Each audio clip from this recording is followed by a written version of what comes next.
dan sudah hampir 12 tahun. Bergerak di bidang steel grating dan mechanical electrical spesialis di otomotif. Jadi awalnya karena ini bisnis keluarga yang dikelola oleh saya dan suami saya.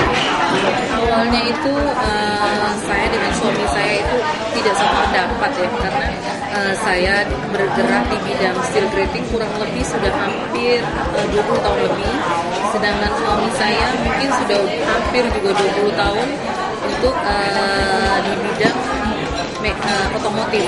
Jadi pada saat kita jadi satu, itu seperti saya bilang seperti air dan minyak. Jadi rasanya air dan minyak itu tidak pernah nyatu ya kalau saya bilang. Jadi sebelum kita coaching, saya dengan suami saya itu tadi seperti air dan minyak yang nggak mungkin satu, akhirnya adanya ujung-ujungnya ribut setiap hari. Jadi tantangannya terutama manajemen dan pola kerja, karena saya tipikal orang yang perfeksionis dan suami juga seorang perfeksionis, karena background suami saya dia kerja di perusahaan salah satu perusahaan Jepang otomotif ternama Toyota, itu sudah hampir 15 tahun lebih, dan sementara saya dengan background bekerja belasan tahun di perusahaan keluarga, dan di mana saya selalu out mengerjakannya. Otomatis pada saat saya memimpin suatu perusahaan yang saya pimpin, saya merasa kalau suami saya masuk itu malah ngerecokin saya, Pak.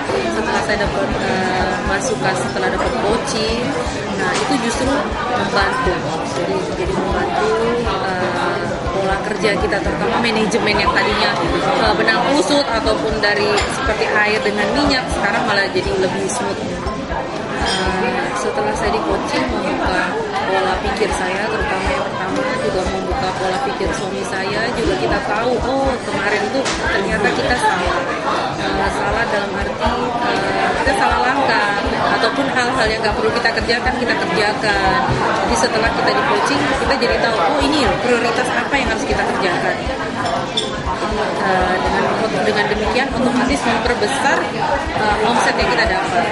Kalau waktu, terutama waktu, kalau omset udah pasti. Omset kurang lebih mungkin sekitar 200 sampai 300%. Waktu itu saya di coaching hanya 1 tahun.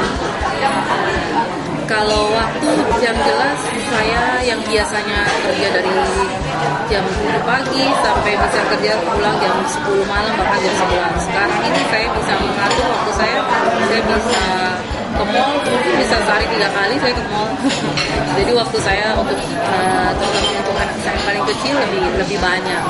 Jadi saya nggak harus jadi office hour itu saya harus standby di kantor. Dengan sistem yang sudah diperbaiki, saya punya waktu free time yang cukup besar, sehingga saya bisa menemani anak saya belajar, juga pergi terapi, dan juga jalan-jalan ke mall. Saya bilang tadi saya sehari bisa 3 kali.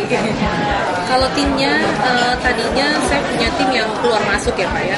Sekarang ini mereka kerja nggak perlu dijemput sama saya, jadi mereka sudah tahu sistem. Karena kita juga semenjak kita dapat pembelajar dari coaching ini, kita juga sudah dapat terapkan sistem KPI, di mana karyawan itu termotivasi dengan KPI, di luar gaji dapat KPI. Jadi mereka otomatis kita nggak perlu tongkrongin, karena mereka sudah tahu, mereka kalau mereka achieve KPI, mereka dapat sekian. Juga manajemen happy, karyawan juga. Pesan saya, ada kalanya sebelum kita coaching kita sepertinya bingung, ini kita punya masalah seperti tidak ada ujungnya. Tapi pada saat kita menemui salah seorang coaching yang meng-coaching kita, kita akan menerima banyak masukan-masukan, terus terima juga cara solusi yang penting solusi yang harus kita ambil seperti apa. Dan itu yang otomatis akan mengubah kehidupan kita juga di luar bisnis kita, dan terutama kehidupan pribadi kita. Menurut saya seperti itu. Jadi mungkin untuk teman-teman yang belum mengikuti coaching, mungkin ada baiknya kita cari salah satu coaching yang cocok untuk kita, sehingga itu bisa kita lebih memperbaiki kualitas hidup kita, dan juga perusahaan kita dapat menghasilkan omset yang luar biasa.